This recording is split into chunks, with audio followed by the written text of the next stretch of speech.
Magandang araw sa inyong lahat and welcome back to my YouTube channel. Ito ang latest update sa kaguluhan sa Eat Bulaga. Eat Bulaga! Well, I don't expect respect from respect. Nagulantang ang mga tagahanga ng sikat na noontime show ni Eat Bulaga nang hiritan ni Joey De Leon si Paulo Contis, ang bagong host ng rebranded na Eat Bulaga ng Tape Incorporated dahil sa inireklamo nitong issue sa pagitan ng Tape Incorporated at TVJ. Sa isang pahayag, sinabi ni Paulo Contis na hindi pa final ang desisyon ng Intellectual Property Office patungkol sa pagkansela sa trademark registration ng Tape Incorporated at pagpapabura sa TVJ. Ayon sa IPO, walang sapat na paliwanag ang Tape Incorporated hinggil sa pinagmulan ng titulong Eat Bulaga. Hindi katulad ng TVJ na detalyado nilang ipinaliwanag kung paano nabuo ang titulo ng show. Nailabas din ng IPO na si Joey De Leon ang unang naglabas ng title na Eat Bulaga, kaya alam niya ang may karapatan na gumamit nito. Ito ay laban sa intellectual property case na pinaglalaban ng TVJ para makuha ang pamagat na Eat Bulaga na hanggang ngayon ay ginagamit pa rin ng Tape Incorporated. Hindi pa rin ginagamit ng TVJ ang pamagat na Eat Bulaga sa kanilang show sa TV5 dahil ginagamit pa rin ito ng katapat nilang show kahit inilabas na ng IPO ang desisyon patungkol sa nasabing kaso. Sa gitna ng isyong ito, binatikos ng mga netizens si Paulo Contis matapos nitong makialam sa issue. Ipinunto ng ilang netizens na wala siyang karapatan at hindi niya pag-aari ang Eat Bulaga, kaya dapat lamang na manahimik siya sa usaping ito. Hiniling naman ni Vic Soto na magpakita ng respeto si Paulo Contis sa kanilang mga artista sa noontime show. Hinihiling rin ng mga netizens at fans ng TVJ na tapusin na ang agawan ng titulo at tanggapin na ng isa sa kanila na hindi sila ang totoong nagmamay-ari ng show. Sa huli, sinabi ng mga netizens na sana ay maayos ng issue at magkaroon ng respeto at kaayusan sa industriya ng showbiz. Sana ay matapos na ang alitan sa pagitan ng Tape Incorporated at TVJ para mapanatili ang kasikatan ng Eat Bulaga. Good morning everyone! Nag-breakfast na ba kayo? Kung hindi pa, gayahin nyo itong sandwich recipe ko. Apakasarap! Kain muna tayo while waiting sa EAT Bulaga. Mabuhay ako! Ani Mayor Jose Manalo. Hi, good morning everyone! Mga dabargat, Eat Bulaga! Eto po, at gumagawa tayo ng breakfast natin. Hindi talaga ako nag-breakfast morning para yung health natin medyo okay natin. Hindi pwede yung araw kakain tayo sa oras na breakfast, tapos busog pa tayo, kakain na tayo ng lunch, tapos may konti, 4 o'clock, merienda naman tayo. So yung health natin, hindi natin naalagaan. Nabubusog tayo, pero hindi pa natin natutunaw o nadadigest yung mga kinakain natin. Kumakain na tayo, kaya nagkakaroon tayo ng sakit. So this is the proper way, or this is a healthy way to make a sandwich. Lagyan natin ng mayo yan. And then, nalagay natin yung, kaya malinis yung kamay, yung ganyan yung pagkakahawa. Nalagay niya sa iba. So para mas gusto nyo makagawa kayo ng mas masarap pang sandwich, nilalagay muna natin ito rito. And then, again. Ito, napaka-easy po at napaka-mura po. Gagamit natin sa mga kid, pag maon sa school, kung gusto natin magpipid, bibigyan natin sila ng 50 pesos o 100 pesos. So, bawin natin ang sandwich. And then, lalagyan po natin ng mango. At, pagkalagay po ng mali, ipapasok natin dito. Okay, mahal dito. And then, lalagyan po natin nice. Kung gusto niyo po, para hindi kayo masyadong mabigat, pwede niyo rin po itong lagay ng babaw. Kung gusto niyo naman, pwede niyo kainin, nasa ilalim pa rin siya, di ba? Kung gusto niyo ibabaw yung itlog, dito niyo po gawin. Kung pag kinain niyo po ito, sigurado, ay naku, hindi na kayo maglanay.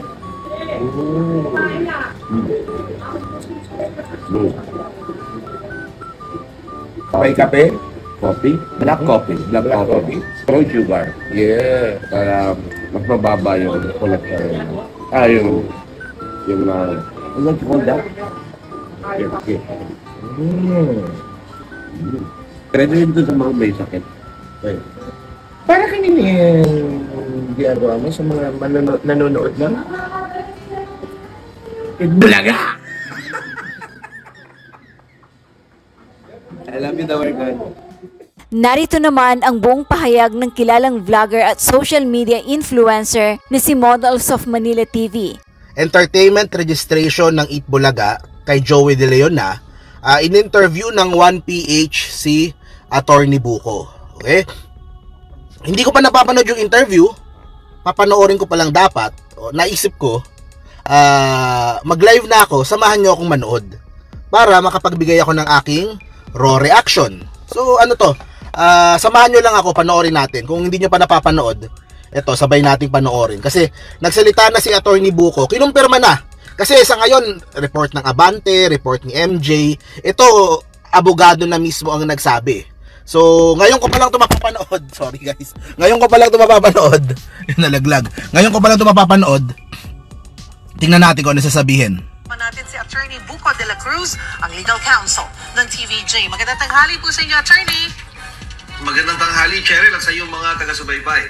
Attorney, ano po ang nakapaloob dito sa bago pong desisyon ng IPO kung saan nga kinansela na rin yung registration ng Tape Incorporated sa Eat Bulaga sa ilalim ng Entertainment Services category? Linawin natin, Miss Cheryl, yung registration ng tape para sa marka o title na Eat Bulaga ay Class 16, 21, 25. Lahat po ito merchandising. 16 leather goods, yung 21 paper products, printed products, yung 25 ay para sa mga slippers, flip-flops. So ibig sabihin, walang registration ang tape para sa Class 41 or entertainment. So ang registration lang na ginawa nila noong 2013 ay para sa merchandise materials. Ito yung kinansela na IPO. So sabi ng IPO noong December 4, kinakansela Attorney Buko registration ng tape sa pangalang Eat Bulaga at EB para sa mga Class 16, 21, 25 o mga merchandise goods. Isa lamang po ang merong application for registration para sa Class 41 entertainment. Si Joey De Leon. Si Joey De Leon lang ang merong application for entertainment ng Class 41. Ngayon, nag-oppose po doon ang tape at sinabi nila, nauna kami, nagparehistro na kami noong 2013 tungkol sa mga merchandise. Kaya dapat hindi payagan si Joey De Leon na mag-register ng Eat Bulaga under entertainment. So, binlock nila, sinubukan nila i-block. Na final ng tape, na-deny na din po ng IPO. Deny na. At just recently, yung apila nila sa Director ng Bureau of Legal Affairs, na-dismiss na din po. Okay, so, dismiss two na din. separate cases, parehong panalo po ang TVJ. Yun, very good. Wala po talagang hadlang para gamitin ng TVJ yung Eat Bulaga at EB na marks. Very good. Pero yung nangyayari po ngayon, patuloy na ginagamit po nila. Tama po, ginagamit po ng tape. Opo. Nung bago pa man po nag-file ng kaso, ang Tito Vic and Joey, humingi sila ng payo sa amin, kay Dinilo Divina sa Divina Law Office. At ang opinion po namin, pwede nilang gamitin kahit hindi sila magsampa ng kaso. Sa dalawang dahilan, Miss Cheryl. Number one, yun namang registration ng tape ay hindi para sa entertainment. Ang registration nila ay para sa merchandise. Pangalawa, dahil sila ang naglikha, Tito Vic and Joey ang naglikha at nag-create, automatic po na nag-a-attack sa kanila yung karapatan, yung copyright, Joseph yung karapatan gamitin ito. Pero si TVJ po, Tito Vic and Joey po ang nagdesisyon na respetuhin natin yung registration nila. Respetuhin yung registration nila. Bagamat ito yung para sa merchandise lang, bagamat kino-contest natin dahil mali ang ginawa nilang pagpaparehistro, ang sabi ng Tito Vic and Joey, respetuhin natin ang proseso, respetuhin ang batas. Kaya nag-file po sila ng petition to cancel. So, dinadaan lahat sa batas. 6 na buwan. At ngayon nga po, noong December 4, lumabas na ang desisyon at sinabi nga ho ng IPO na ang tunay na may likha at may karapatan sa marka na Eat Bulaga at EB ay ang TVJ.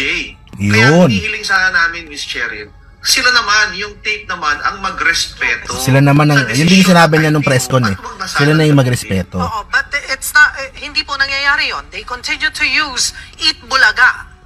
So, Ano po ang magiging hakbang? Ano pong ibig sabihin? Ito na, may legal, ano kaya? Natin on that. In-anticipate na po namin na hindi sila susunod sa desisyon at napaghandaan na po yan nung grupo. Kaya nga po sa direksyon po ng aming managing partner, Danilo Divina, ay nag-file na po ng copyright infringement ang Tito Vic and Joey doon po sa RTC Marikina. Okay. Doon naman po sa korte, ang hinihiling namin ay ipahinto ang paggamit ng tape ng markang Eat Bulaga at EB.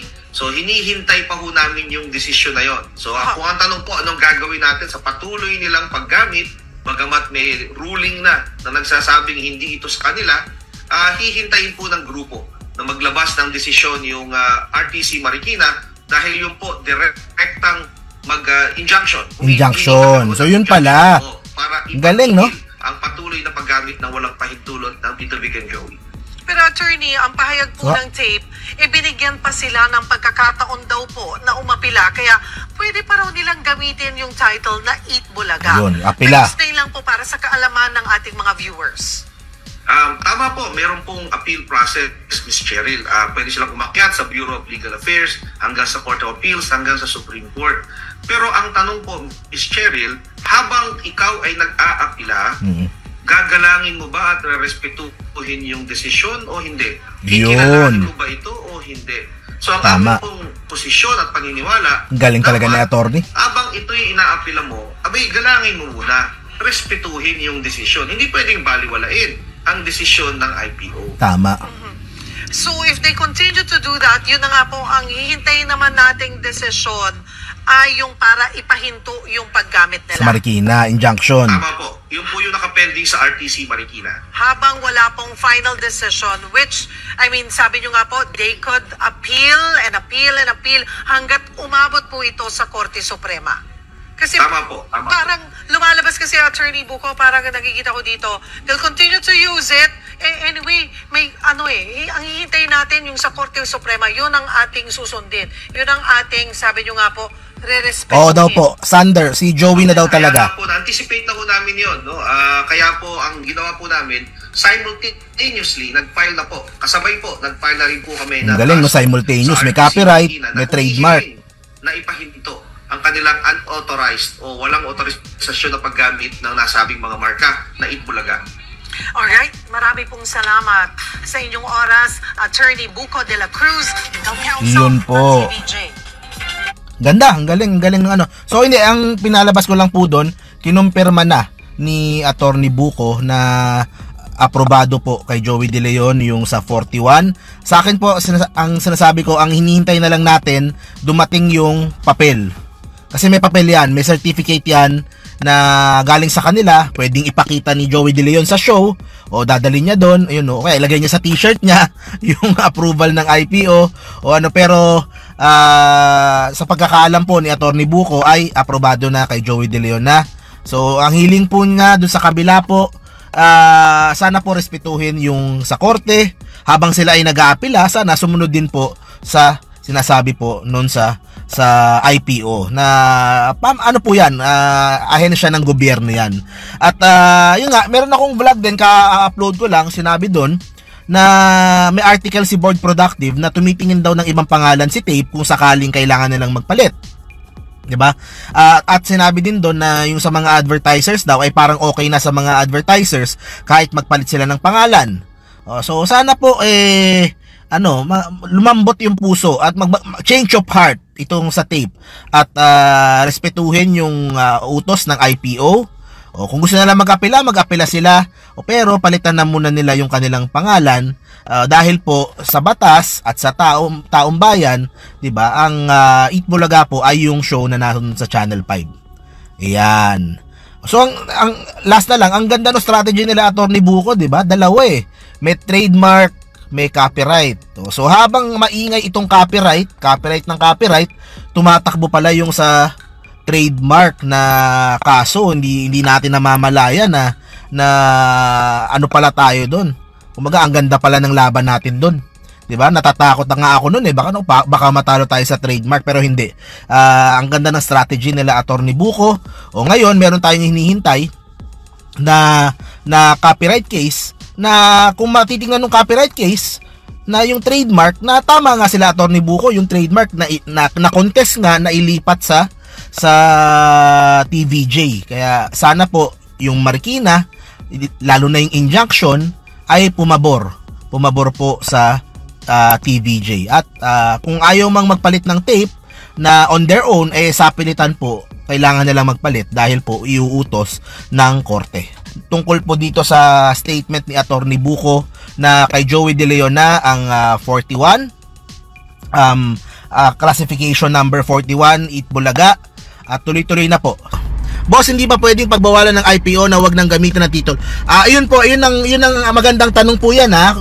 Bakit hindi pagbawalan ng IPO? Ang IPO po ay walang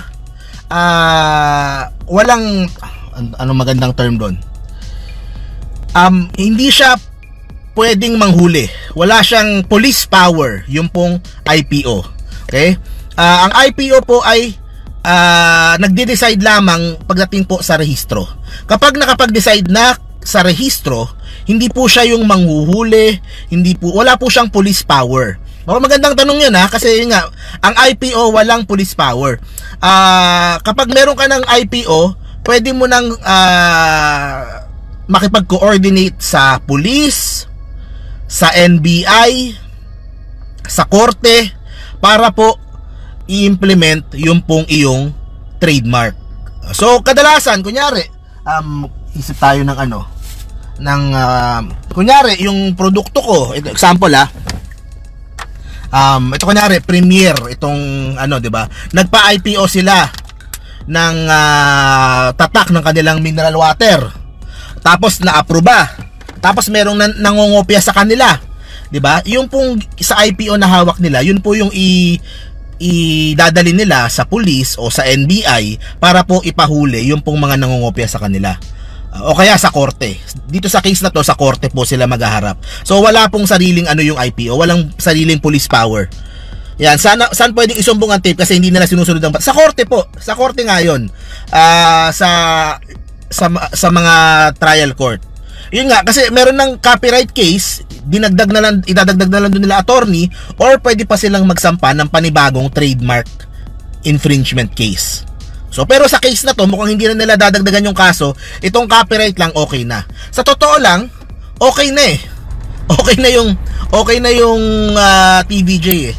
Kumbaga sila, tingnan mo, parang relax na sila. Parang wala, sige, mag-Itbulaga kayo, bahala kayo. Kayo naman ang nagmumukhang kayo naman yung, 'di ba, sabi nga nila pakapala na lang ng muka. Kayo naman, parang sila naman yung napapahiya. Parang ganun yung point of view ng TVJ. Na sige, tuloy nyo lang.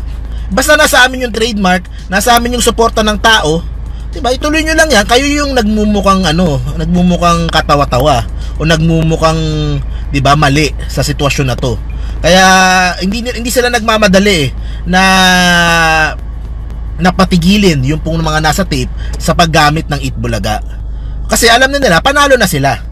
Ayun, pinopromote pa daw yung Itbulaga. Sabi ni Amy De La Paz, tama, pinopromote pa. Ayan, Sarah Gale watching from Abu Dhabi, Alex Reponte, kung kailan kami wala sa kinta, saka ka lang din nagpunta dyan, sabi ni Ma'am Talix Reponte.